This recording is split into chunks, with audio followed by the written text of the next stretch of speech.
Is that it? Also be a difficult physical therapy also. Grew up at Myanmar, Kachin State. In our country, have a lot of problems. I'm Christian. Our country is Buddhist country. Many Christians in Burma, also called Myanmar, face persecution because of their religious beliefs. Nang Doi, a talented seamstress, was forced to sew tablecloths, curtains, and uniforms without pay for the Burmese military. Doi was born with a painful vascular malformation on her right thigh. Because of this, she says she struggled to meet the deadlines for her work and was served with fines that she couldn't afford. That's why they put me. But I said I cannot do because of now I'm not yet well. I got one surgery. That time also I need to rest on back. But in our village, I'm only one soul. Doi fled to Malaysia, where she lived for almost 4 years. In August 2013, she was granted refugee status in the United States and was resettled in Greensboro, North Carolina.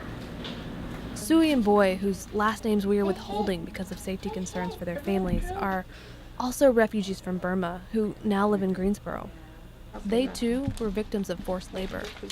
We don't have right to say no. If they ask us, we have to do it. Otherwise, we can go to jail or they will beat us. For that whole reason, make us to leave from our country to United States. But I also want to talk to him about maybe making an appointment in early October for you for citizenship. Okay. When Sui, Boy, and Ning Doi arrived in the United States, staff from Church World Service helped them with the resettlement process. If you can't go to the citizenship classes, they can match a tutor with you. Our program opened in 2009 here in Greensboro, and we've been providing refugee resettlement services. All refugees in the U.S. Coming through this program go into what's called the Reception and Placement Program, which is a U.S. Department of State funded program. It has the exact same set of services no matter where you are in the country and the same amount of pass-through funding. So pass-through funding is the money we can spend on that case on rent, food, pocket money, that kind of thing. That program is 90 days. The funding is an $1,125 one-time stipend to cover all living expenses until you get a job. That's what it's intended for. The big focus of the program has always been on job placement, and traditionally it has partnered with the community to gain extra support. I was worried about for my rent and then all the bills, how to pay it. But the Church World Service, they can get easy to get a job. Sui was hired to work on a production line with a snack food company called Creative Snacks. So right now we have about 30 full-time employees working in our production room. 100% of those employees are refugees that have come from organizations like Church World Service. When I have the second baby, I left my job, but in my place, they hire as a permanent. My husband in my place is A lot of employers would say that they struggle with finding people that are hardworking, that will come to work on time, that will care about the work that they do.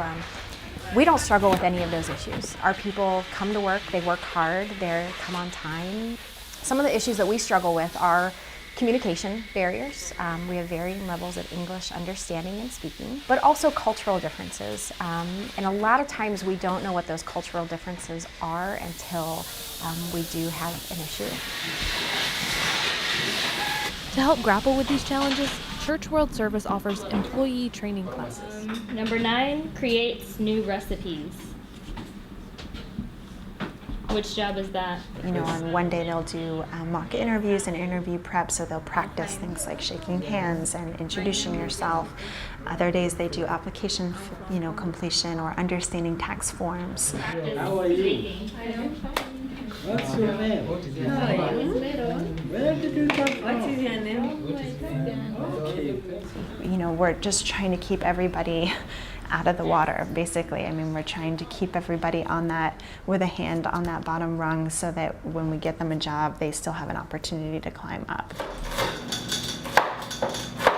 The Office of Refugee Resettlement, or ORR, recently restored some of the money for refugee programs that it had taken away early this summer to deal with the influx of unaccompanied minors crossing the border. But Congress has to approve a new budget in October, when all of this funding could be in question again. The number of unaccompanied children arrivals has started to lower. They're not going to open some of those detention centers that they had planned to, which means that for right now in fiscal year 14, I don't have to lay off any of my staff for the next 2 months. But I do need to know that in September we'll pass a budget that has funding. I mean, this is a short-term relief, not a long-term solution. Once her leg heals, Nang Doi hopes to be a fashion designer. Boy dreams of opening a sushi restaurant and buying a house for his family. To risk so much to come here, you have to believe in something about America, and America has a very special hold on immigrants all over the world. People want to come here for reasons that aren't always true, but I hope that they make them true. You know, I hope that by believing that that's how it should be with enough of those people, it starts to resemble that more.